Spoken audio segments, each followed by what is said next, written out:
liệp xúa ngày nay khi miền cầm rong lịch khất bạc thang cái tệ dứt đại tệ tàu từ nâng cái xuông càng nghe nâng một đo phần nào chỉ việc lịch khất này cứ chia nộp cật ở bỏ đây là thao vị báo nộp cật lên phi rồi phát sập bay on nó cỏ bò có đây phi cả riêng trong nâng cao phục vật tử rồi bỏ cái xuông càng nghe nâng đo phần nào chỉ việc đây là thao vị báo công bị chia xâm rạch chủng phúc đi mùi bọt bánh nhạt tu tử miệt ra mùi nộp cật ní cầm nọt ông phi cà rít chóm bận đa ông ca này của xuông càng nghe nâng một đo bận nào chỉ vẽ nâng cầm nọt pes cả cam mà đã bỏ của xuông nâng một ca này ác kẹn dụ cả thán ác kia đi ca đặt thán để dụ cả thán nâng ông cặp hiệp còng ảo vạt đã bỏ của xuông chum phúc ti phi pes cả cam nâng rachana sampon Metra P ក្រសួងការងារនិងបណ្ដុះបណ្ដាលវិជ្ជាជីវៈត្រូវបានរាជរដ្ឋាភិបាលកម្ពុជាប្រគល់បេសកកម្មឲ្យដឹកនាំនិងគ្រប់គ្រងវិស័យការងារនិងបណ្ដុះបណ្ដាលវិជ្ជាជីវៈនៅទូទាំងប្រជាជាតិកម្ពុជាមាត្រា3ក្រសួងការងារនិងបណ្ដុះបណ្ដាលវិជ្ជាជីវៈមានមុខងារនិងភារកិច្ចដូចតទៅអនុវត្តច្បាប់ស្តីពីការងារសម្ដៅធានាកែលម្អអនាម័យនិងសន្តិសុខការងារសុខភាពកម្មករនិយោជិតនិងលក្ខខណ្ឌធ្វើការនៅក្នុងសហគ្រាសគ្រឹះស្ថានត្រេទី2ធ្វើអធិការកិច្ចការងារតាមសហគ្រាសគ្រឹះស្ថានតាមការកំណត់នៃបទបញ្ញត្តិនៃស្តីពីរដ្ឋបាលការងារត្រេទី3តាមដានការអនុវត្តច្បាប់ស្តីពីការងារនិងបទបញ្ញត្តិពាក់ព័ន្ធទៅនឹងបកឋានការងារលក្ខខណ្ឌអនាម័យលក្ខខណ្ឌការងារនិងសន្តិសុខការងារនិងការការពារសុខភាពកម្មករនិយោជិតត្រេទី4ជួយការពារនិងសម្របសម្រួលទំនាក់ទំនងរវាងបណ្ដាលអង្គការតំណាងរបស់កម្មករនិយោជិតនិងនយោជកនិងបណ្ដាលអង្គការនានានៃសេដ្ឋកិច្ចមិនរៀបរយត្រេទី5ធ្វើការសម្របសម្រួលរាល់ទំនាក់ទំនងជាមួយក្រសួងស្ថាប័នអង្គការនានាក្នុងតំបន់និងលើសកលលោកដើម្បីជំរុញវិស័យការងារដោយសហការជាមួយក្រសួងការបរទេសនិងសហប្រតិបត្តិការអន្តរជាតិត្រេទី6ដំណើរការតាមនីតិវិធីនៅការដោះស្រាយវិវាទការងាររួមនិងបុគ្គលត្រេទី7គ្រប់គ្រងការងារប្រើប្រាស់ហត្ថពលកម្មកម្ពុជាទាំងក្នុងនិងក្រៅប្រទេសនិងសហការក្នុងការគ្រប់គ្រងជនបរទេសដែលចូលមកប្រកបមុខរបរនៅក្នុងប្រទេសកម្ពុជា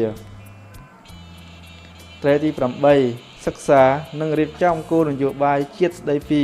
ការគ្រប់គ្រងមុខរបរនិងហត្ថពលកម្មត្រេទី9ដាក់ឲ្យអនុវត្តច្បាប់ស្តីពីរបបសន្តិសុខសង្គមសម្រាប់ជនទាំងឡាយដែលស្ថិតនៅក្រោមបទបញ្ញត្តិនៃច្បាប់ស្តីពីការងារនិងដំណើរការបេឡាជាតិរបបសន្តិសុខសង្គមត្រេទី10អនុវត្តគោលនយោបាយរបស់រាជរដ្ឋាភិបាលអនុសញ្ញានិងសន្ធិសញ្ញាអន្តរជាតិដែលពាក់ព័ន្ធនឹងពលកម្មកុមារត្រេទី11សិក្សានិងរៀបចំគោលនយោបាយជាតិស្តីពីមុខរបរដើម្បីធ្វើការបូកសរុបសេចក្តីត្រូវការនៃទីផ្សារការងារត្រេទី12តាក់តែងនិងអភិវឌ្ឍគោលនយោបាយស្តីពីមុខរបរដោយឈរលើនយោបាយជាតិសម្រាប់ការអប់រំបណ្ដុះបណ្ដាលបច្ចេកទេសនិងវិជ្ជាជីវៈ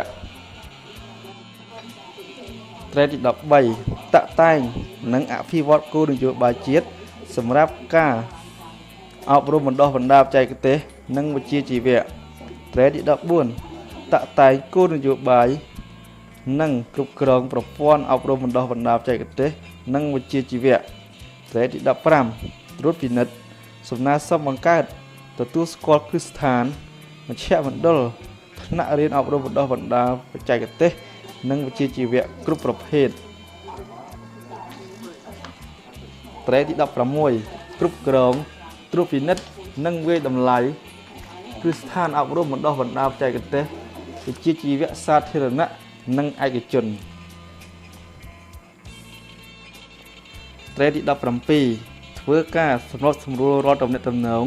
ជាមួយក្រសួងស្ថាប័នអង្គការនានាក្នុងតំបន់និងលើសកលលោកដើម្បីជំរុញការអប់រំបណ្ដុះបណ្ដាលបច្ចេកទេសនិងវិជ្ជាជីវៈដោយសហការជាមួយក្រសួងការបរទេសនិងសហប្រតិបត្តិការអន្តរជាតិត្រេទី18សហការជាមួយសហគ្រាសគ្រឹះស្ថានដើម្បីពង្រឹងនិងលើកកម្ពស់ការអប់រំបណ្ដុះបណ្ដាលបច្ចេកទេសនិងវិជ្ជាជីវៈត្រេទី19តាក់តែងនិងអភិវឌ្ឍស្តង់ដារជាតិមុខរបរស្របតាមសេចក្តីត្រូវការទីផ្សារការងារក្នុងនិងក្រៅប្រទេសត្រេទី20រៀបចំនិងគ្រប់គ្រងការធ្វើតេស្តអំពីកម្រិតវិជ្ជាជីវៈគ្រប់ប្រភេទមុខរបរនិងធ្វើការផ្ដល់ឬដកហូតបានទទួលស្គាល់វិជ្ជាជីវៈ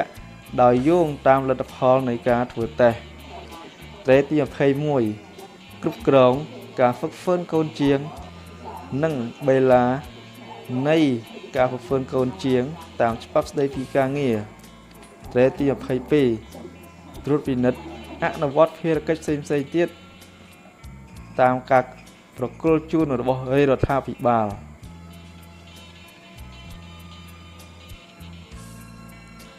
មាត្រា4ក្រសួងការងារនិងបណ្ដុះបណ្ដាលវិជ្ជាជីវៈមានរចនាសម្ព័ន្ធដូចតទៅកថ្នាក់កណ្ដាលថ្នាក់កណ្ដាលនេះមានទាំងអស់6ផ្នែកគឺ1ខុទ្ទកាល័យរដ្ឋមន្ត្រីត្រេទី2នាយកដ្ឋានសវនកម្មផ្ទៃក្នុងត្រេទី3អគ្គនាយកដ្ឋានរដ្ឋបាលនិងហិរញ្ញវត្ថុត្រេទី4អគ្គនាយកដ្ឋានការងារត្រេទី5អគ្គនាយកដ្ឋានអប់រំបណ្ដុះបណ្ដាលបច្ចេកទេសនិងវិជ្ជាជីវៈត្រេទី6អគាធិការដ្ឋានខអង្គភាពមូលដ្ឋានកគ្រឹះស្ថានសាធារណៈក្រោមអាណាព្យាបាល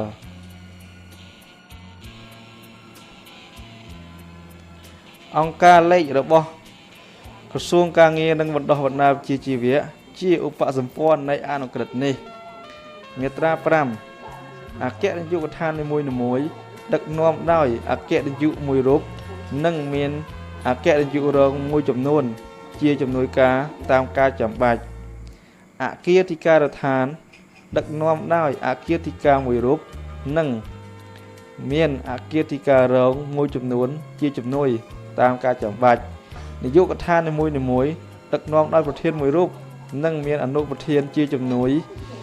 ការតាមការចាំបាច់មាត្រា6ការរៀបចំនិងការប្រព្រឹត្តទៅរបស់ក្រសួងចាប់ពីថ្នាក់ក្រោមនាយកដ្ឋានចុះនិងថ្នាក់រាជធានីខេត្តក្រុងស្រុកខណ្ឌត្រូវកំណត់ដោយប្រកាសរបស់រដ្ឋមន្ត្រីក្រសួងការងារនិងបណ្ដុះបណ្ដាលវិជ្ជាជីវៈសូមចុចលើ Subscribe ហើយចុចលើរូបកណ្ដឹងនោះលោកអ្នកនឹងឃើញពាក្យនៅលើអេក្រង់បញ្ជាក់ថា You get all notification ពុកទី3ខុទ្ទកាល័យរដ្ឋមន្ត្រីប្រការ7ខុទ្ទកាល័យរដ្ឋមន្ត្រីទទួលបន្ទុកបេសកកម្មទាំងឡាយដែលកំណត់តាមបទបញ្ញត្តិនៃអនុក្រឹត្យលេខ20 អនក្របកចុះថ្ងៃទី30 ខែមេសាឆ្នាំ1996ស្តីពីការរៀបចំនិងការប្រព្រឹត្តទៅរបស់ក្រសួងនិងរដ្ឋលេខាធិការដ្ឋានបាទអញ្ចឹងអនុក្រឹត្យលេខ20នេះខ្ញុំនឹងស្រាវជ្រាវយកមក ធ្វើការផ្សព្វផ្សាយជូននៅកម្មវិធីលើកក្រោយជំពូកទី4នាយកដ្ឋានសវនកម្មផ្ទៃក្នុងមាត្រា8នាយកដ្ឋានសវនកម្មផ្ទៃក្នុងទទួលបន្ទុកអនុវត្តភារកិច្ចតាមអនុក្រឹត្យលេខ40 អ ន ក្រ ប ក ចុះថ្ងៃទី15ខែកុម្ភៈឆ្នាំ2005ស្ដីពីការរៀបចំនិងការប្រព្រឹត្តទៅនៃសវនកម្មផ្ទៃក្នុងនៅតាមបណ្ដាលស្ថាប័នក្រសួងនិងសហគ្រាសគ្រឹះស្ថានសាធារណៈជំពូកទី5អគ្គនាយកដ្ឋានរដ្ឋបាលនិងហិរញ្ញវត្ថុមាត្រា9អគ្គនាយកដ្ឋានរដ្ឋបាលនិងហិរញ្ញវត្ថុទទួលបន្ទុកការងារទំនាក់ទំនងសម្របសម្រួលគ្រប់គ្រងកិច្ចការរដ្ឋបាលបុគ្គលិកហិរញ្ញវត្ថុទ្រព្យសម្បត្តិរដ្ឋផែនការស្ថិតិនីតិកម្មនិងសហប្រតិបត្តិការអន្តរជាតិអគ្គនាយកដ្ឋានរដ្ឋបាលនិងហិរញ្ញវត្ថុមានរចនាសម្ព័ន្ធដូចខាងក្រោមត្រេទី1នាយកដ្ឋានរដ្ឋបាលនិងបុគ្គលិកត្រេទី2នាយកដ្ឋានផែនការស្ថិតិនិងនីតិកម្មត្រេទី3នាយកដ្ឋានហិរញ្ញវត្ថុនិងទ្រព្យសម្បត្តិរដ្ឋត្រេទី4នាយកដ្ឋានសហប្រតិបត្តិការអន្តរជាតិមាត្រា10នាយកដ្ឋានរដ្ឋបាលនិងបុគ្គលិកមានតួនាទីនិងភារកិច្ចដូចតទៅត្រេទី1សម្របសម្រួលសកម្មភាពគ្រប់ផ្នែករបស់ក្រសួងនៅថ្នាក់កណ្ដាលនិងរវាងថ្នាក់កណ្ដាលនិងអង្គភាពមូលដ្ឋានដោយសហការជាមួយអគ្គនាយកដ្ឋានដទៃទៀតក្រោមឱវាទក្រសួងត្រេទី2គ្រប់គ្រងនិងចរាចរណ៍រាល់ឯកសាររបស់ក្រសួងត្រេទី3ធានាប្រសិទ្ធភាពសុវត្ថិភាពរដ្ឋបាលនិងគ្រប់គ្រងការងារសង្គមរបស់ក្រសួងត្រេទី3ណែនាំរបៀបរបបធ្វើការងាររដ្ឋបាលដល់អង្គភាពក្រោមឱវាទក្រសួងត្រេទី5ធ្វើរបាយការណ៍ការងារនិងកំណត់ហេតុផ្សេងរបស់ថ្នាក់ដឹកនាំក្រសួងត្រេទី6គ្រប់គ្រងផ្នែករដ្ឋបាលចំពោះមន្ត្រីរាជការរបស់ក្រសួងដោយទំនាក់ទំនងជាមួយក្រសួងមុខងារសាធារណៈត្រេទី7រៀបចំរាល់លិខិតរដ្ឋបាលពាក់ព័ន្ធបុគ្គលិករបស់ក្រសួងសម្រាប់ការគ្រប់គ្រងអាជីពត្រេទី8ធ្វើកម្មវិធីតំណែងឯកទេសនិងធនធានមនុស្សរបស់ក្រសួងត្រេទី9វាយតម្លៃតម្រូវការរៀបចំគោលនយោបាយនិងកម្មវិធីបណ្ដុះបណ្ដាលវិក្រិតកាលមន្ត្រីរាជការរបស់ក្រសួងត្រេទី10រៀបចំស្ថិតិលើការគ្រប់គ្រងបុគ្គលិកនិងតារាងព័ត៌មានប្រតិបត្តិត្រេទី11វាយតម្លៃដំឡើងឋានៈឬលើកទឹកចិត្តដល់អង្គភាព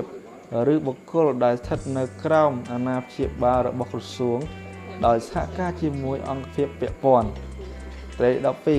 12រៀបចំការងារវិវត្តពលកម្មប្រាក់កម្រៃ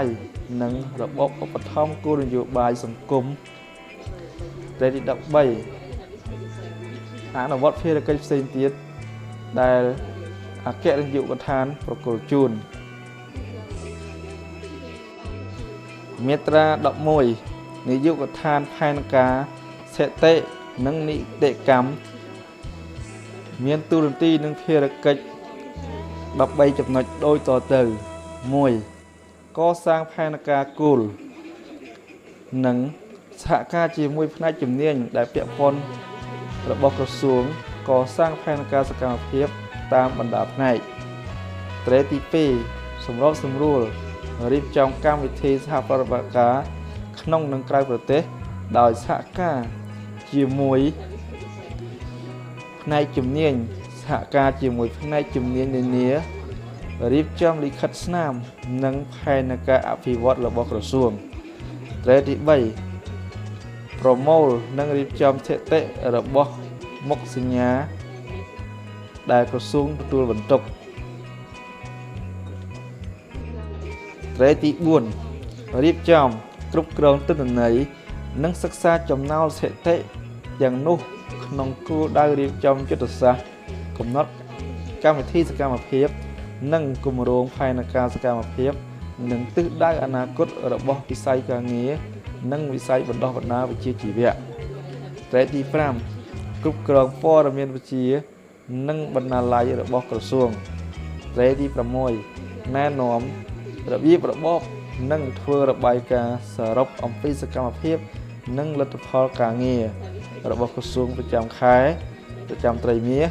ឆមាសនិងប្រចាំឆ្នាំ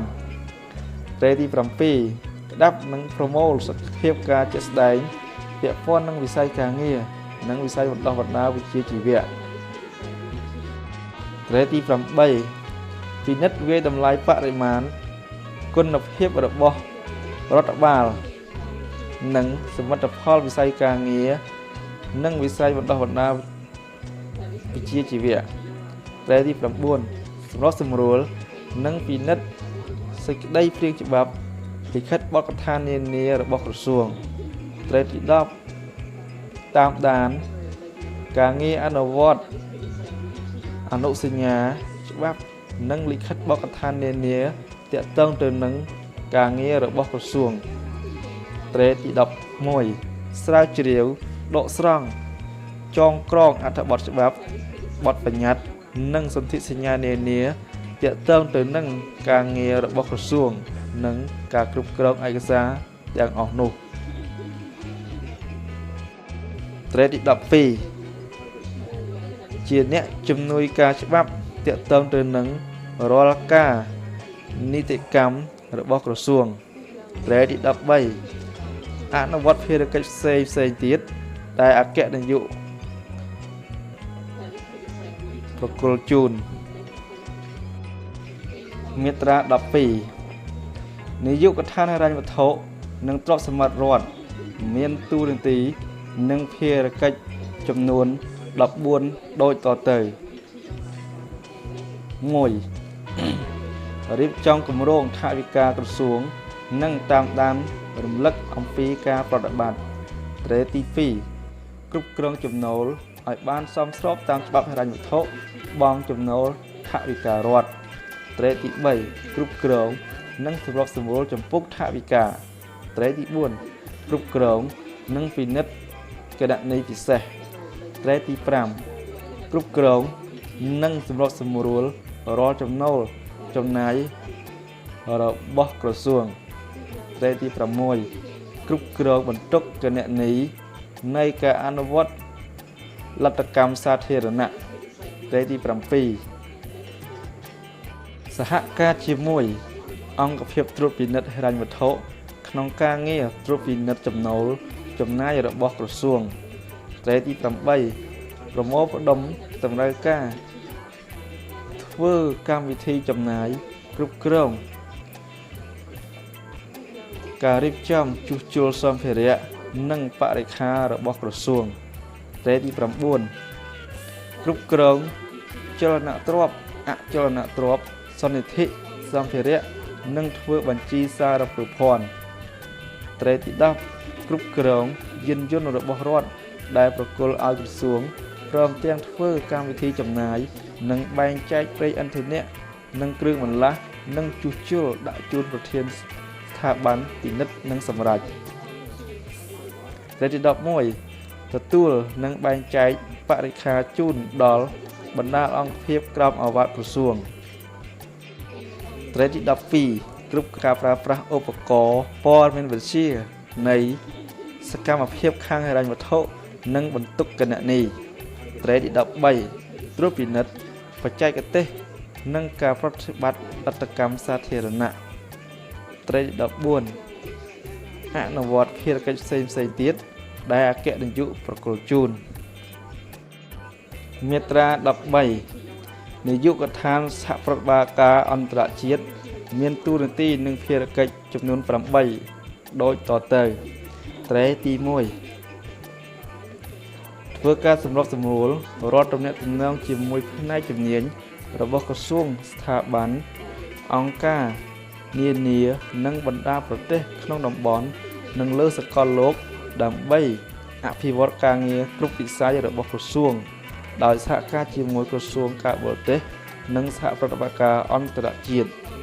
ត្រេទី2រៀបចំពិធីការនិងឯកសារនានាសម្រាប់ថ្នាក់ដឹកនាំក្រសួងក្នុងការទទួលភ្ញៀវអន្តរជាតិសម្រាប់កិច្ចប្រជុំនិងពិធីនានារបស់ក្រសួងត្រេទី3រៀបចំអនុសារណៈឬកិច្ចព្រមព្រៀងរវាងក្រសួងជាមួយក្រសួងស្ថាប័នអង្គការនានានិងបណ្ដាប្រទេសក្នុងតំបន់និងលើសកលលោកនិងតាមដានរាល់លទ្ធផលការងារអនុវត្តហើយរាយការណ៍ជូនថ្នាក់ដឹកនាំត្រេទី4តាមដាន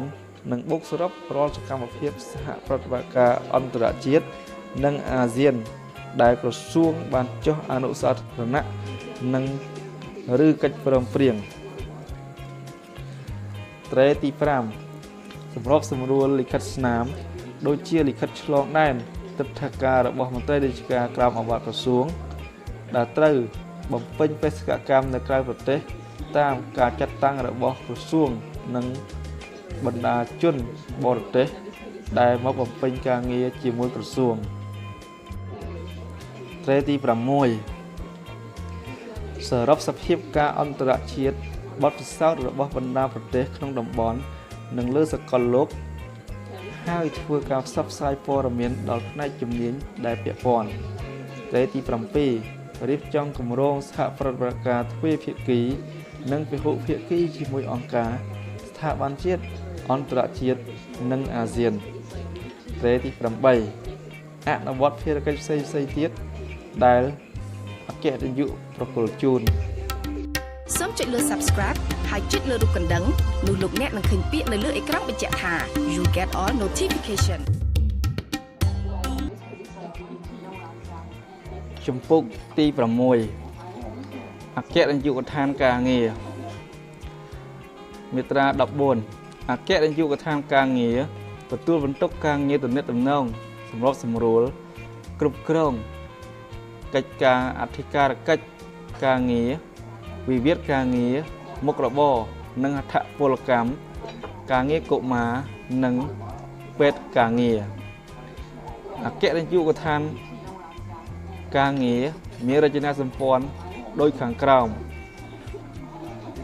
ត្រេទី1នាយកដ្ឋានអធិការកិច្ចការងារត្រេទី2នាយកដ្ឋានវិវាទការងារត្រេទី3នាយកដ្ឋានមុខរបរនិងអត្ថពលកម្មត្រេទី4នាយកដ្ឋានការងារកុមារនិងត្រេទី5នាយកដ្ឋានពេទ្យការងារមាត្រា15នាយកដ្ឋានអធិការកិច្ចការងារមានតួនាទីនិងភារកិច្ចដូចតទៅត្រេទី1តាក់តែងបទបញ្ញត្តិនិងបទបញ្ជាដែលទាក់ទងទៅនឹងលក្ខខណ្ឌការងារត្រេទី2ត្រួតពិនិត្យការអនុវត្តបទបញ្ញត្តិច្បាប់និងបទបញ្ជាដែលទាក់ទងទៅនឹងលក្ខខណ្ឌទូទៅនៃការងារអនាម័យនិងសន្តិសុខការងារត្រេទី3ពង្រឹងការអនុវត្តច្បាប់ស្តីពីការងារនិងអនុសញ្ញាអន្តរជាតិនានាស្តីពីការងារដែលទាក់ទងទៅនឹងលក្ខខណ្ឌទូទៅនៃការងារអនាម័យសន្តិសុខការងារនិងសិទ្ធិការងារ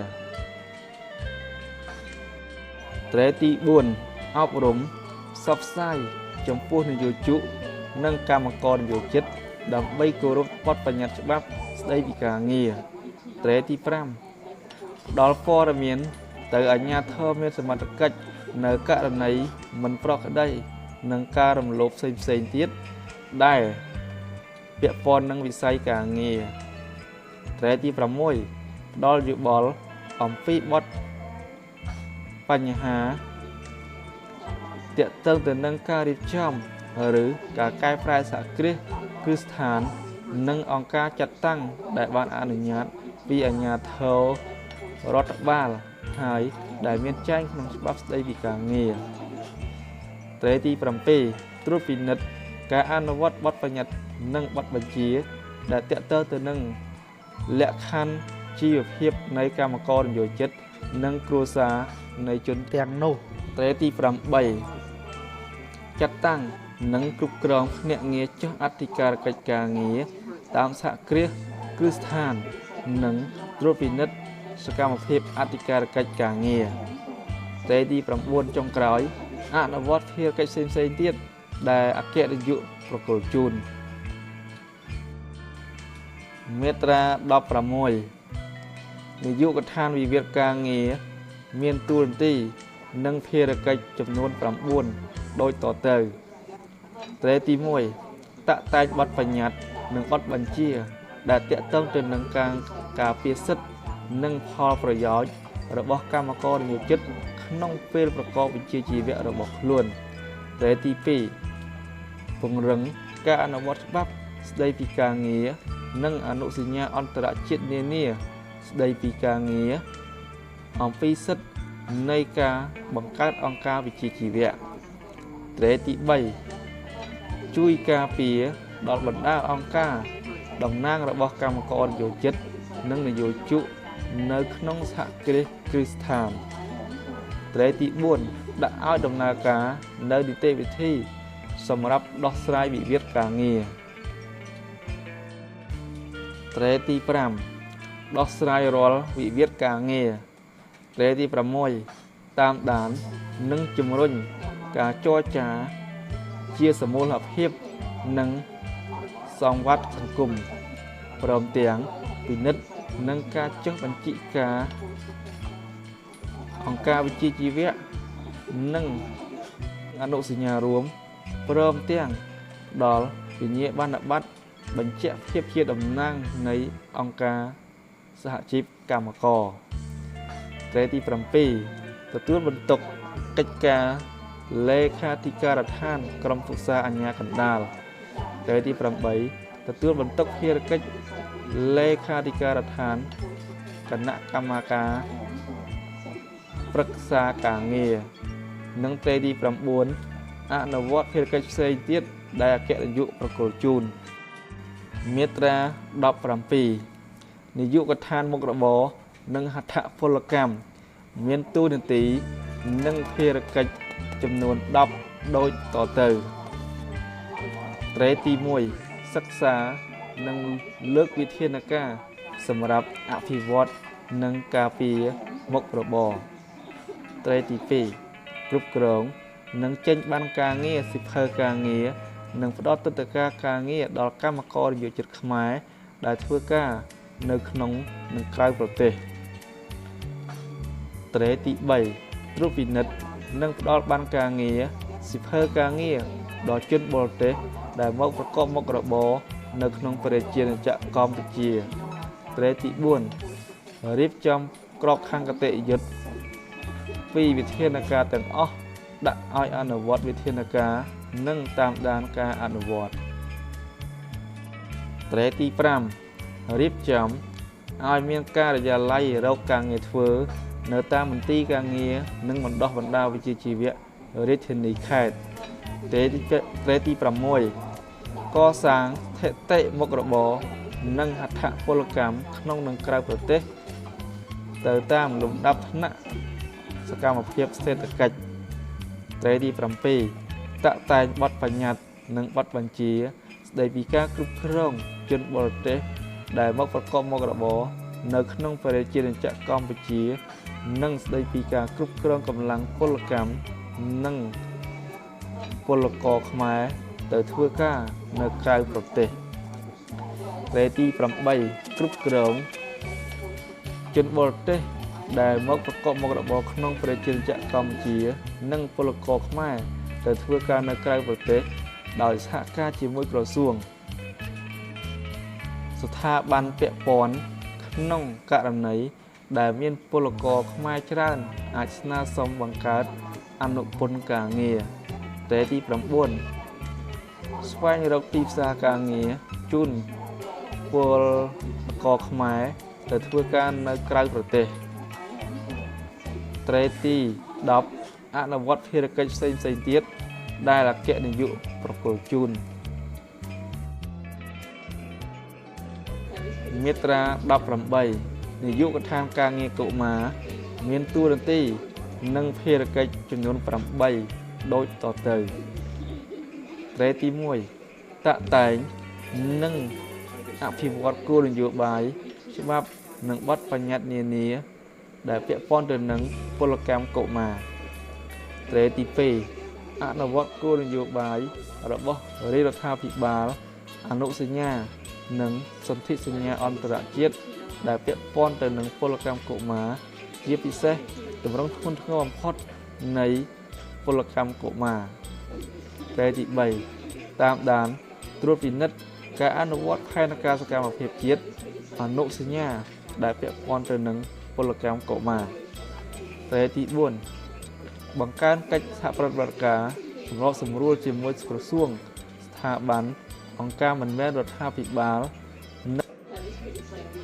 និងអង្គការអន្តរជាតិដើម្បីដោះស្រាយបញ្ហាដែលពាក់ព័ន្ធទៅនឹងពលកម្មកុមារត្រេទី5សហការអនុវត្តនិងវិយតម្លៃអនុវត្តគោលការណ៍គម្រោងកម្មវិធីនានាដែលពាក់ព័ន្ធនឹងការបំបត្តិទម្រង់ធ្ងន់ធ្ងរបំផុតនៃពលកម្មកុមារជាមួយដៃគូក្រសួងស្ថាប័នអង្គការមិនមែនរដ្ឋាភិបាលនិងអង្គការអន្តរជាតិនានាត្រេទី6ធ្វើអន្តរាគមន៍ដើម្បីដោះស្រាយរាល់បញ្ហាពាក់ព័ន្ធនឹងការទប់ស្កាត់ទម្រង់ធ្ងន់ធ្ងរបំផុតនៃពលកម្មកុមារត្រេទី7រៀបចំទិវាពិភពលោកប្រឆាំងនឹងពលកម្មកុមារ12មិថុនាជារៀងរាល់ឆ្នាំនិងត្រេទី8អនុវត្តភារកិច្ចផ្សេងៗទៀតដែលអគ្គនាយកប្រគល់ជូនមាត្រា19នាយកដ្ឋានពេទ្យការងារមានតួនាទីនិងភារកិច្ចដូចតទៅត្រេទី1តាក់តែងអត្ថបទច្បាប់និងបទបញ្ជាការងារពាក់ព័ន្ធដល់អនាម័យការងារនិងបច្ចេកទេសសន្តិសុខការងារនិងការការពារទប់ស្កាត់រាល់ហានិភ័យវិជ្ជាជីវៈរបស់កម្មករនិយោជិតត្រេទី2ចងក្រងឯកសារបច្ចេកទេសក្នុងវិស័យអនាម័យនិងសន្តិសុខការងារធ្វើការផ្សព្វផ្សាយអប់រំជាប្រចាំដល់កម្មករនិយោជិតដែលកំពុងធ្វើការនៅតាមសហគ្រាសគ្រឹះស្ថានត្រេទី3ឃ្លាំមើលជាប្រចាំអំពីសុខភាពកម្មករនិយោជិតដែលប៉ះពាល់ឬខូចខាតដោយសារប្រកបការងារត្រេទី4រៀបចំត្រួតពិនិត្យវាយតម្លៃនិងតាក់ទងជាប្រចាំនៅរាល់សកម្មភាពរបស់អង្គភាពពេទ្យការងារនិងគ្រូពេទ្យនៅតាមសហគ្រាសគ្រឹះស្ថានជាពិសេសគ្រប់គ្រងលើការងារសិលធម៌វិជ្ជាជីវៈពេទ្យត្រេទី8តាក់ទងជាមួយបណ្ដាប្រទេសក្នុងតំបន់និងប្រទេសជឿនលឿនក្នុងការសិក្សាស្រាវជ្រាវអំពីគោលនយោបាយនិងបច្ចេកទេសខាងអនាម័យនិងសន្តិសុខការងារត្រេទី6ត្រួតពិនិត្យសុខភាពកម្មករនិយោជិតមុនចូលធ្វើការជាការវលឹកឬសារជាថ្មីទៅតាមសំណុំពរចាំបាច់និងរៀបចំឯកសារសុខភាពឲ្យបានត្រឹមត្រូវត្រេទី7ជំរុញលើកទឹកចិត្តនិងគាំទ្រខាងហិរញ្ញវត្ថុចំពោះការសិក្សាវិស័យសុខាភិបាលពាក់ព័ន្ធដល់សុខភាពសុវត្ថិភាពក្នុងការងាររបស់កម្មករនិយោជិតត្រេទី8ចុងក្រោយអនុវត្តភារកិច្ចផ្សេងៗទៀតដែលអគ្គនាយកប្រគល់ជូនសូមចុចលើ Subscribe ហើយចុចលើរូបកណ្ដឹងនោះលោកអ្នកនឹងឃើញពាក្យនៅលើអេក្រង់បញ្ជាក់ថា You get all notification ជំពូកទី7អគ្គនាយកដ្ឋានអប់រំបណ្ដុះបណ្ដាលបច្ចេកទេសនិងវិជ្ជាជីវៈមាត្រា20អគ្គនាយកដ្ឋានអប់រំបណ្ដុះបណ្ដាលបច្ចេកទេសនិងវិជ្ជាជីវៈ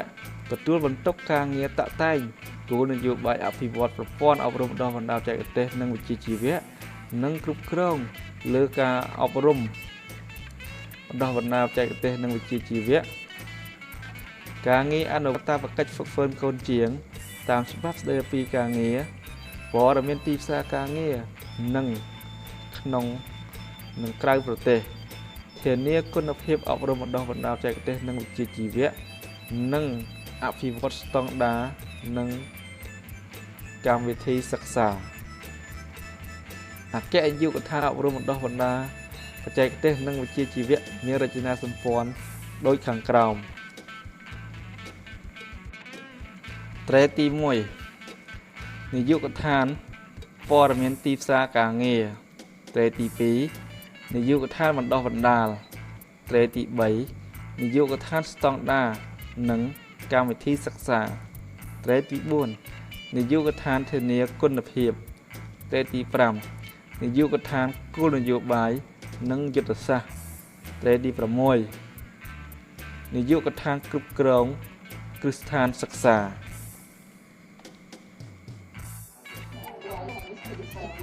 មាត្រា21នាយកដ្ឋានទីផ្សារការងារមានតួនាទីនិងភារកិច្ចដូចតទៅត្រេទី1ចងក្រងនិងផ្សព្វផ្សាយមុខរបរអាទិភាពនៅក្នុងប្រទេសកម្ពុជាត្រេទី2ប្រមូលទិន្នន័យអំពីតម្រូវការទីផ្សារការងារដើម្បីរៀបចំឲ្យមានតុល្យភាពរវាងការបណ្ដុះបណ្ដាលការផ្គត់ផ្គង់និងតម្រូវការកម្លាំងពលកម្មឲ្យសមស្របទីផ្សារការងារទាំងក្នុងនិងក្រៅប្រទេសត្រេទី3កសាងស្ថិតិការងារដោយសហការជាមួយក្រសួងស្ថាប័នពាក់ព័ន្ធនិងអង្គភាពក្រមអាវ៉ាតរបស់ក្រសួងត្រេទី4រៀបចំនិងគ្រប់គ្រងប្រព័ន្ធព័ត៌មានទិន្នន័យស្តីពីការអប់រំបណ្ដុះបណ្ដាលបច្ចេកទេសនិងវិជ្ជាជីវៈត្រេទី5រៀបចំយុទ្ធសាស្ត្រទីផ្សារទាក់ទាញសិស្សនិស្សិតឲ្យមកសិក្សាក្នុងវិស័យបណ្ដុះបណ្ដាលបច្ចេកទេសនិងវិជ្ជាជីវៈកាន់តែទូលំទូលាយត្រេទី6សម្របសម្រួលភាពជាដៃគូរវាងឧស្សាហកម្មនិងផ្នែកអប់រំបណ្ដុះបណ្ដាលជាពិសេសក្រុមការងារទំនាក់ទំនងឧស្សាហកម្មនៅតាមគ្រឹះស្ថានអប់រំបណ្ដុះបណ្ដាលបច្ចេកទេសនិងវិជ្ជាជីវៈត្រេទី7អនុវត្តភារកិច្ចផ្សេងៗទៀតដែលអគ្គនាយកប្រគល់ជូនមាត្រា22នាយកដ្ឋានបណ្ដុះបណ្ដាលមានតួនាទីនិងភារកិច្ចចំនួន12ដូចតទៅត្រេទី1រៀបចំឯកសារនិងទម្រង់បែបបទដែលពាក់ព័ន្ធដល់ការបណ្ដុះបណ្ដាលក្នុងប្រព័ន្ធនិងក្រៅប្រព័ន្ធត្រេទី2ត្រួតពិនិត្យតាមដាននិងវាយតម្លៃការងារបណ្ដុះបណ្ដាលត្រេទី3ចូលរួមក្នុងការបណ្ដុះបណ្ដាលជាមួយអ្នកផ្ដល់ការបណ្ដុះបណ្ដាលក្នុងប្រទេសរដ្ឋជាសមាជិកអាស៊ាននិងអន្តរជាតិត្រេទី4ធ្វើទំនាក់ទំនងសម្របសម្រួលនិងធ្វើសហប្រតិបត្តិការជាមួយសហគ្រាសគ្រឹះស្ថានក្រុមហ៊ុននានាសម្ដៅជំរុញការអនុវត្តកាតព្វកិច្ចហ្វឹកហ្វឺនកូនជាងត្រេទី5រៀបចំផែនការនិងកម្មវិធីបណ្ដុះបណ្ដាលពិសេសដល់ក្រុមគោលដៅត្រេទី6រៀបចំកម្មវិធីសិក្សាពីចម្ងាយការសិក្សាបន្តការសិក្សាតាមប្រព័ន្ធអេឡិចត្រូនិកការសិក្សាមុខវិជ្ជាថ្មីសម្រាប់ការបណ្ដុះបណ្ដាលត្រេទី7សហការជាមួយគ្រឹះស្ថានសិក្សាដើម្បីរៀបចំផែនការបណ្ដុះបណ្ដាលតាមកម្រិតនីមួយៗត្រេទី8អនុវត្តគោលនយោបាយស្ដីពីសមភាពរវាងបុរសនិងស្ត្រីក្នុងកម្មវិធីបណ្ដុះបណ្ដាលត្រេទី9បំពាក់មូលដ្ឋានឧបករណ៍និងសម្ភារៈដល់គ្រឹះស្ថានអប់រំបណ្ដុះបណ្ដាលបច្ចេកទេសនិងវិជ្ជាជីវៈត្រេទី10សម្របសម្រួលជាមួយអ្នកផ្ដល់ការបណ្ដុះបណ្ដាល រៀបចំចងក្រងជាក្រុមសិក្សាជាក្រុមសិក្ខាកាមសិក្សានិស្សិតដែលចងមកប្រកបមុខរបរឲ្យខ្លួនឯងដើម្បីដល់ប្រាក់កម្ចីដល់ក្រុមទាំងនោះត្រេទី11កំណត់ការបរិច្ឆេទនិងអនុវត្តការប្រឡងជ្រើសរើសនិងប្រឡងបញ្ចប់របស់សិស្សនិស្សិតតាមគ្រឹះស្ថានសិក្សាប្រចាំឆ្នាំនីមួយៗនិងត្រេទី12អនុវត្តភារកិច្ចផ្សេងទៀតដែលអគ្គនាយកប្រគល់ជូនមាត្រា23នាយកដ្ឋានស្តង់ដារនិងកម្មវិធីសិក្សាមានទូនាទីនិងភារកិច្ចដូចតទៅត្រេទី1រៀបចំគោលនយោបាយ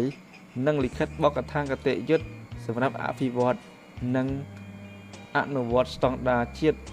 សមត្ថភាពកម្មវិធីសិក្សាផ្អែកលើ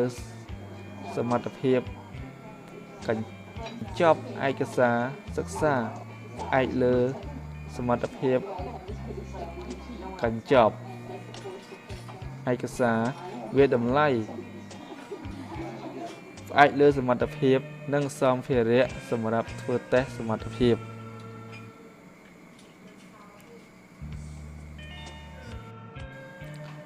ត្រេទី3អភិវឌ្ឍស្តង់ដារជាតិសមត្ថភាពកម្មវិធីសិក្សាផ្អែកលើសមត្ថភាពកញ្ចប់ឯកសារសិក្សា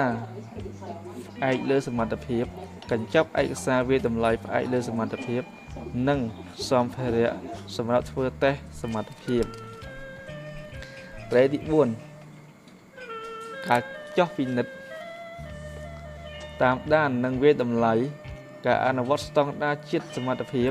កម្មវិធីសិក្សាផ្អែកលើសមត្ថភាពកញ្ចប់ឯកសារសិក្សាផ្អែកលើសមត្ថភាពកញ្ចប់ឯកសារវាតម្លៃផ្អែកលើសមត្ថភាពនិងសម្ភារៈសិក្សានៅតាមគ្រឹះស្ថានអប់រំបណ្ដុះបណ្ដាលបច្ចេកទេសនិងវិជ្ជាជីវៈដែលទាក់ទងទៅនឹងកម្មវិធីនេះត្រេទី5អភិវឌ្ឍកម្មវិធីសិក្សាផ្នែកជំនាញទន់ត្រេទី6រៀបចំលក្ខណៈវិនិច្ឆ័យនិងវាតម្លៃទទួលស្គាល់មជ្ឈមណ្ឌលធ្វើតេស្តនិងអ្នកវាតម្លៃសមត្ថភាពត្រេទី7សម្រាប់សម្រួលការអនុវត្តធ្វើតេស្តទទួលស្គាល់ការសិក្សាពីមុននិងសមត្ថភាពបច្ចុប្បន្ននិងបញ្ជាក់សមត្ថភាពនិងផ្ដល់វិញ្ញាបនបត្រត្រេទី8រៀបចំដំណើរការប្រកួតប្រជែងថ្នាក់ជាតិនិងសម្របសម្រួលការចូលរួមប្រកួតប្រជែងជំនាញក្នុងក្របខ័ណ្ឌអាស៊ាននិងអន្តរជាតិត្រេទី9រៀបចំគោលនយោបាយជាតិនិងផែនការយុទ្ធសាស្ត្រស្តីពីការអភិវឌ្ឍមុខរបរជំនាញនិងវចនៈក្រមមុខរបរត្រេទី10អភិវឌ្ឍមុខរបរនិងជំនាញស្របតាមការរីកចម្រើននៃបច្ចេកទេសនិងបច្ចេកវិទ្យាត្រេទី11ចុងក្រោយអនុវត្តភារកិច្ចផ្សេងទៀតដែលអគ្គនាយកប្រគល់ជូនមាត្រា24នាយកដ្ឋានធានាគុណភាពមានទូនាទីនិងភារកិច្ចដូចតទៅត្រេទី1រៀបចំលិខិតបកថាគតិយុត្តនានាដើម្បីអភិវឌ្ឍនិងអនុវត្តប្រកបដោយគុណវុឌ្ឍិជាតិកម្ពុជា Cambodia Qualification Framework ក្នុងវិស័យអប់រំបណ្ដុះបណ្ដាលបច្ចេកទេសនិងវិជ្ជាជីវៈត្រេទី2ត្រួតពិនិត្យដាននិងវាយតម្លៃការអនុវត្តក្របខ័ណ្ឌគតិវុឌ្ឍិក្របខ័ណ្ឌគុណភាពគុណវុឌ្ឍិជាតិកម្ពុជាក្នុងវិស័យអប់រំបណ្ដុះបណ្ដាលបច្ចេកទេសនិងវិជ្ជាជីវៈត្រេទី3ធ្វើការសម្របសម្រួលឲ្យមានការទទួលស្គាល់អំពីកម្រិតគុណវុឌ្ឍិរវាងក្របខ័ណ្ឌគុណវុឌ្ឍិជាតិជាមួយ ក្របខ័ណ្ឌគុណវត្តអាស៊ាននិងក្របខ័ណ្ឌគុណវត្តរបស់រដ្ឋជាសមាជិកនីមួយៗក្នុងវិស័យអប់រំបណ្ដុះបណ្ដាលបច្ចេកទេសនិងវិជ្ជាជីវៈត្រីទី4រៀបចំនិងសម្របសម្រួលការងារវិយតម្លៃទទួលស្គាល់សមមូលសញ្ញាបត្រនិងវិញ្ញាបនបត្រដើម្បីដាក់ជូនគណៈកម្មាធិការជាតិបណ្ដុះបណ្ដាលពិនិត្យនិងសម្រេចត្រីទី5វិយតម្លៃទទួលស្គាល់គ្រឹះស្ថានអប់រំបណ្ដុះបណ្ដាលបច្ចេកទេសនិងវិជ្ជាជីវៈជាមជ្ឈមណ្ឌលគំរូត្រីទី6ពង្រឹងការអនុវត្តនៅប្រព័ន្ធធានាគុណភាពត្រួតពិនិត្យតាមដាន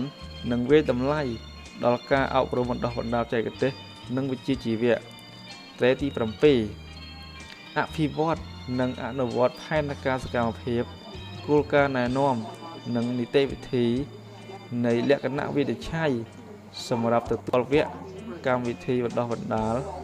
និងគ្រឹះស្ថានអប់រំបណ្ដុះបណ្ដាលបច្ចេកទេសនិងវិជ្ជាជីវៈត្រីទី8រៀបចំសម្របសម្រួលការងារវិយតម្លៃទទួលស្គាល់គុណភាពកម្មវិធីបណ្ដុះបណ្ដាលបច្ចេកទេសនិងគ្រឹះស្ថានអប់រំបណ្ដុះបណ្ដាលបច្ចេកទេសនិងវិជ្ជាជីវៈត្រីទី9ចុះធ្វើអធិការកិច្ចវិយតម្លៃលើការរៀបនិងប្រសិទ្ធភាពរបស់គ្រូបង្រៀននិងការបង្កើតទស្សនាវដ្តីគ្រូបច្ចេកទេសត្រីទី10វាតម្លៃនិងជូនប័ណ្ណសរសើរដល់គ្រូបច្ចេកទេសឯកទេសដែលមានស្នាដៃល្អៗក្នុងការបង្រៀនត្រីទី11ស្រាវជ្រាវរកវិធីសាស្ត្របង្រៀនថ្មីៗនិងផ្សព្វផ្សាយវាតម្លៃតាមគ្រឹះស្ថានសិក្សាត្រីទី12រៀបចំផែនការនិងអនុវត្តការប្រឡងប្រជែងជ្រើសរើសបច្ចេកទេសឯកទេសនិងវិក្រិតការគ្រូនិងមន្ត្រីរាជការត្រីទី13ចុងក្រោយអនុវត្តភារកិច្ចផ្សេងៗទៀតដែលអគ្គនាយកប្រគល់ជូនមាត្រា25នយោបាយកដ្ឋាន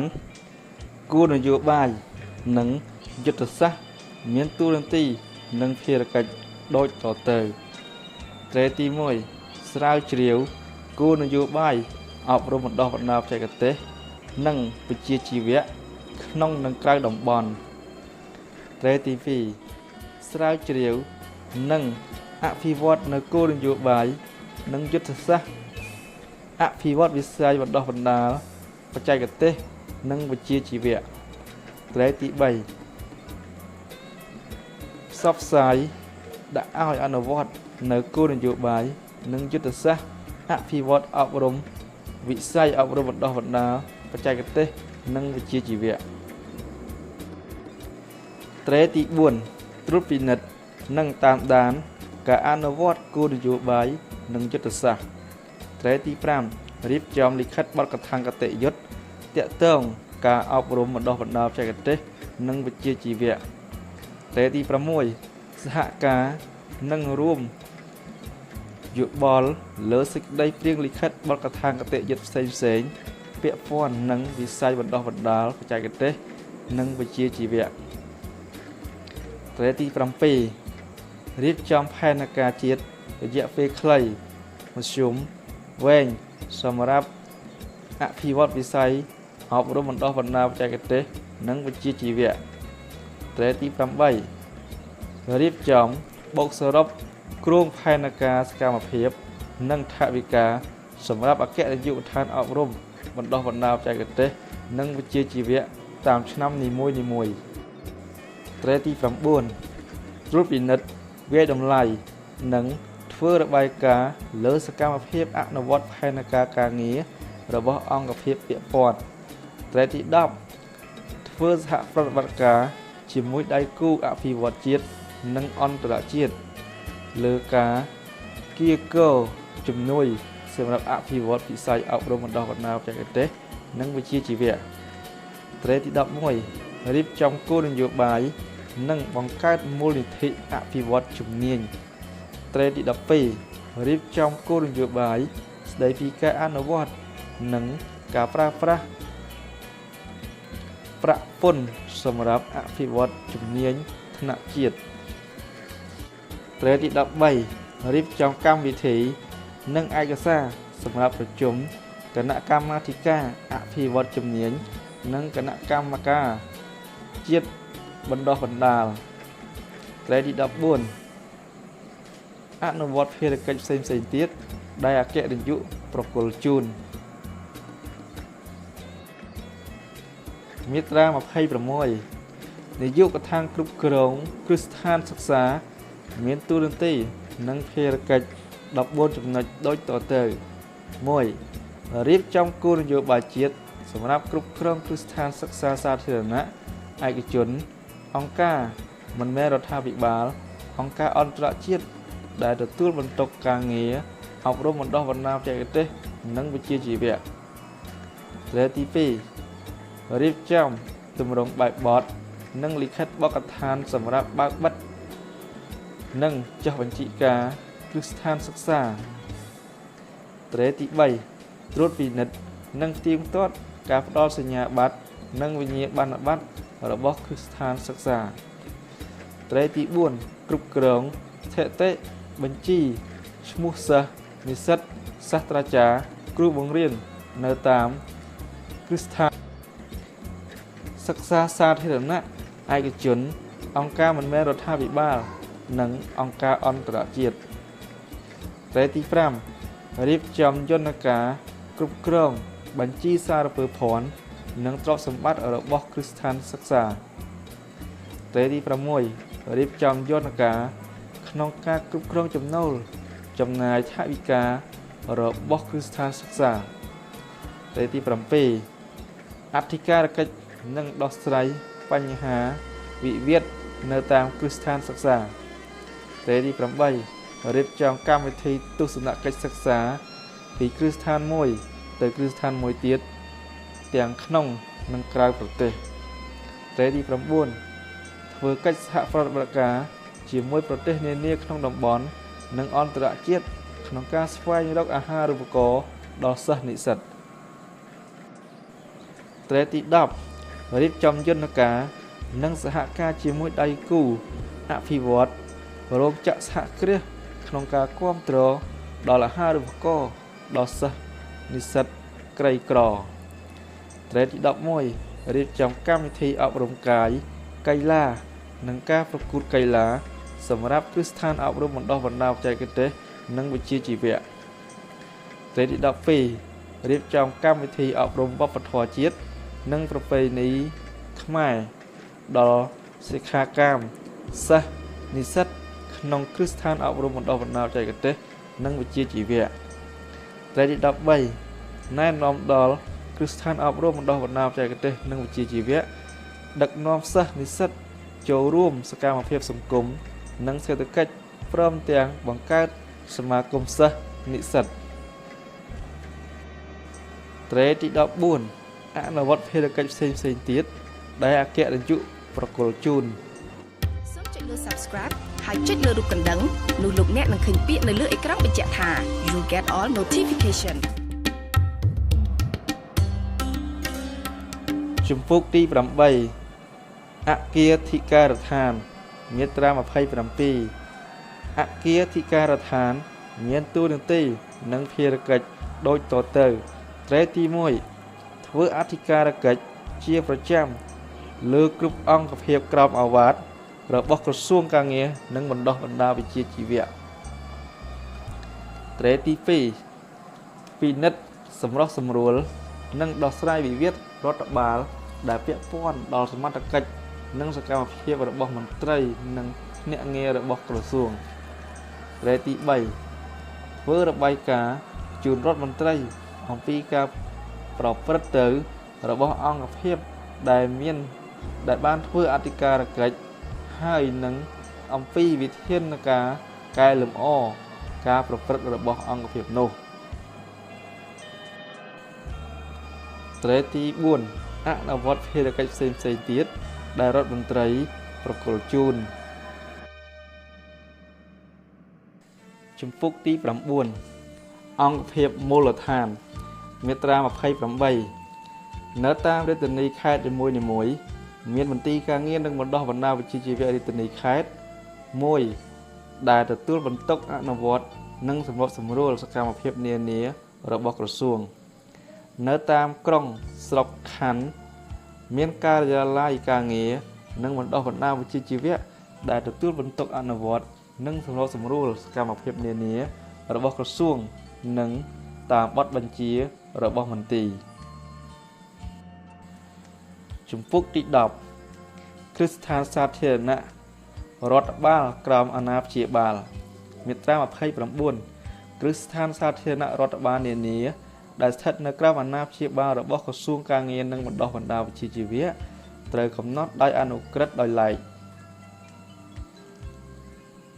បាទអនុក្រឹត្យដោយឡែកខ្ញុំនឹងស្រាវជ្រាវយកជម្រាបជូនតែបើតាមខ្ញុំដឹងគឺគ្រឹះស្ថាននានាក្រមអាវ៉ាត់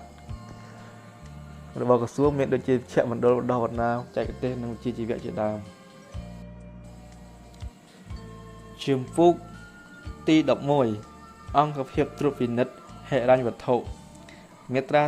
30អង្គភាពត្រួតពិនិត្យហិរញ្ញវត្ថុត្រូវបង្កើតឡើងដោយក្រសួងសេដ្ឋកិច្ចនិងហិរញ្ញវត្ថុតាមលក្ខខណ្ឌនៃបទបញ្ជាកំណត់ក្នុងអនុក្រឹត្យលេខ81ចុះថ្ងៃទី16ខែវិច្ឆិកាឆ្នាំ1995ស្តីពីការបង្កើតស្ថាប័នត្រួតពិនិត្យហិរញ្ញវត្ថុលើការចំណាយថវិកាក្នុងបណ្ដាលក្រសួងជំពូកទី12អន្តរបញ្ញត្តិមាត្រា31លិខិតបកថាគតិយុត្តនានាពាក់ព័ន្ធនឹងការអនុវត្តអនុក្រឹត្យលេខ52អនក្របកចុះថ្ងៃទី1ខែមេសាឆ្នាំ2005ស្តីពីការរៀបចំនិងការប្រព្រឹត្តទៅរបស់ក្រសួងការងារនិងបណ្ដុះបណ្ដាលវិជ្ជាជីវៈត្រូវបន្តសុពលភាពអនុវត្តរហូតដល់មានលិខិតបទកថាគតិយុត្តថ្មីស្របតាមបទបញ្ញត្តិនៃអនុក្រឹត្យនេះអញ្ចឹងត្រង់អន្តរបញ្ញត្តិនេះមានន័យថាអនុក្រឹត្យមុនដែលយើងនិយាយអំពីការរៀបចំនិងការប្រព្រឹត្តទៅរបស់ក្រសួងការងារគឺនៅអនុវត្តដដែលគឺអនុក្រឹត្យលេខ52រួមទាំងលិខិតបកថាផ្សេងៗដែលពាក់ព័ន្ធនឹងអនុក្រឹត្យលេខ52គឺនៅតែអនុវត្តដដែលមិនទាន់មានការលុបចោលនឹងឡើយទេជំពូកទី13អវសានបញ្ញត្តិមាត្រា32អនុក្រឹត្យលេខ52អនក្របកចុះថ្ងៃទី1ខែមេសាឆ្នាំ2005ស្តីពីការរៀបចំនិងការប្រព្រឹត្តទៅរបស់ក្រសួងការងារនិងបណ្ដុះបណ្ដាលវិជ្ជាជីវៈនិងបទបញ្ញត្តិទាំងឡាយណាដែលផ្ទុយនឹងអនុក្រឹត្យនេះត្រូវចាត់ទុកជានិរាករណ៍បាទអនុក្រឹត្យនេះគឺអនុក្រឹត្យដែលខ្ញុំកំពុងតែអានគឺអនុក្រឹត្យលេខ283អនក្របកនិងអនុក្រឹត្យលេខ52អនក្របកចុះឆ្នាំ2005គឺនៅមានសុពលភាពដូចគ្នាមាត្រា33រដ្ឋមន្ត្រីទទួលបន្ទុកទីស្តីការគណៈរដ្ឋមន្ត្រីរដ្ឋមន្ត្រីក្រសួងសេដ្ឋកិច្ចនិងហិរញ្ញវត្ថុរដ្ឋមន្ត្រីក្រសួងការងារនិងបណ្ដុះបណ្ដាលវិជ្ជាជីវៈរដ្ឋមន្ត្រីក្រសួងមុខងារសាធារណៈរដ្ឋមន្ត្រីគ្រប់ក្រសួងនិងប្រធានស្ថាប័នដែលពាក់ព័ន្ធទៅទទួលបន្ទុកអនុវត្តអនុក្រឹត្យនេះចាប់ពីថ្ងៃចុះហត្ថលេខានេះតទៅធ្វើនៅរាជធានីភ្នំពេញថ្ងៃទី14ខែវិច្ឆិកាឆ្នាំ2014នាយករដ្ឋមន្ត្រីសម្ដេចអគ្គមហាសេនាបតីតេជោហ៊ុនសែនបាទបន្ទាប់ពីយើងបញ្ចប់នៅខ្លឹមសារអត្ថបទនៃអនុក្រឹត្យលេខ283ឥឡូវយើងវិលមកមើលឧបសម្ព័ន្ធនៃអនុក្រឹត្យ283ដែលចុះថ្ងៃទី14ខែវិច្ឆិកាឆ្នាំ2014គឺអង្គការលេខរបស់ក្រសួងការងារនិងបណ្ដុះបណ្ដាលវិជ្ជាជីវៈយើងក៏លេខមើលថ្នាក់ដឹកនាំធំជាងគេនៅក្នុងក្រសួងការងារគឺទី1រដ្ឋមន្ត្រីគឺក៏ក្តោបរួមខាងក្រោមរដ្ឋមន្ត្រីគឺមានរដ្ឋលេខាធិការខាងក្រោមរដ្ឋលេខាធិការគឺមានអនុរដ្ឋលេខាធិការអញ្ចឹងខាងក្រោមអនុរដ្ឋលេខាធិការនេះគាត់ អាចមានការឡាយដុតនេះគឺខុទ្ទកាល័យនិងទីប្រឹក្សាហើយអនុរដ្ឋលេខាធិការនេះគឺគាត់ក្តោបទៅលើ4អគ្គនាយកដ្ឋានធំនិង2ទៀតគឺអង្គភាពនាយកដ្ឋានសាវនផ្ទៃក្នុងនិងខុទ្ទកាល័យរដ្ឋមន្ត្រីអញ្ចឹងយើងមើលទៅអគ្គនាយកដ្ឋានដំបូងគេគឺអគ្គនាយកដ្ឋានរដ្ឋបាលនិងហិរញ្ញវត្ថុអគ្គនាយកដ្ឋាននេះមាននាយកដ្ឋានចំនួន4នៅពីក្រោមទៀតដូចតទៅទី1គឺនាយកដ្ឋានរដ្ឋបាលនិងបុគ្គលិកទី2នាយកដ្ឋានផែនការស្ថិតិនិងនីតិកម្មទី3នាយកដ្ឋានហិរញ្ញវត្ថុនិងទ្រព្យសម្បត្តិរដ្ឋនិងទី4គឺនាយកដ្ឋានសហប្រតិបត្តិការអន្តរជាតិអញ្ចឹងអគ្គនាយកដ្ឋានរដ្ឋបាលនិងហិរញ្ញវត្ថុគឺគាត់គ្រប់គ្រង4នាយកដ្ឋានដូចដែលបានអានជូនអំបញ្ញមិញនេះរីឯអគ្គនាយកដ្ឋានការងារគឺមាននាយកដ្ឋានចំនួន5នៅពីក្រោមការគ្រប់គ្រងរបស់នាយកដ្ឋានអគ្គនាយកដ្ឋានការងារទី1គឺនាយកដ្ឋានអធិការកិច្ចការងារទី2នាយកដ្ឋានវិវាទការងារទី3នាយកដ្ឋានមុខរបរនិងថពលកម្មទី4នាយកដ្ឋានការងារកុមារនិងទី5គឺនាយកដ្ឋានពេទ្យការងារចំណែកឯអគ្គនាយកដ្ឋានអប់រំបណ្ដុះបណ្ដាលបច្ចេកទេសនិងវិជ្ជាជីវៈមាននាយកដ្ឋានចំនួន6ដូចតទៅទី1គឺនាយកដ្ឋានព័ត៌មានទីផ្សារការងារទី2នាយកដ្ឋានបណ្ដុះបណ្ដាលបច្ចេកទេសទី3នាយកដ្ឋានស្តង់ដារជាតិនិងកម្មវិធីសិក្សាទី4នាយកដ្ឋានធានាគុណភាពទី5នាយកដ្ឋានគោលនយោបាយនិងយុទ្ធសាស្ត្រ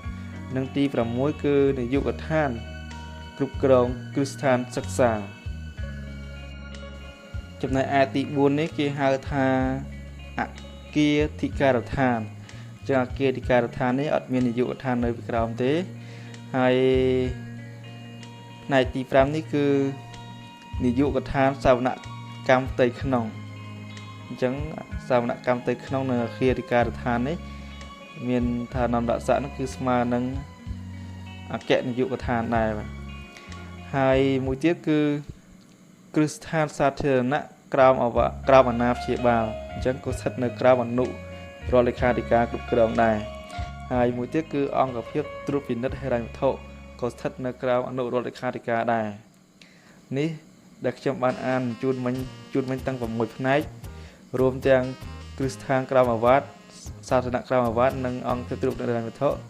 គឺស្ថិតនៅការិយាល័យកណ្ដាលមានន័យថាស្ថិតនៅក្នុងទីស្តីការក្រសួងរចនាសម្ព័ន្ធនៅខាងក្រោមគេនេះគឺផ្នែកមូលដ្ឋានណាផ្នែកមូលដ្ឋានគឺមានមន្ទីរការងារនិងបណ្ដុះបណ្ដាលវិជ្ជាជីវៈដែលស្ថិតនៅក្រោមការគ្រប់គ្រងរបស់អនុរដ្ឋលេខាធិការតែបើយើងមើលតាមគំនូសនៃអង្គការលេខដែលយើងបានឃើញនេះបន្តទៀតនៅខាងក្រោមមន្ទីរការងារនិងបណ្ដុះបណ្ដាលវិជ្ជាជីវៈ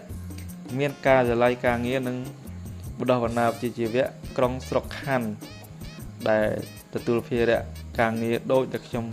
បានអានជូនទៅលើអត្ថបទខាងលើនៃផ្នែកនីមួយៗ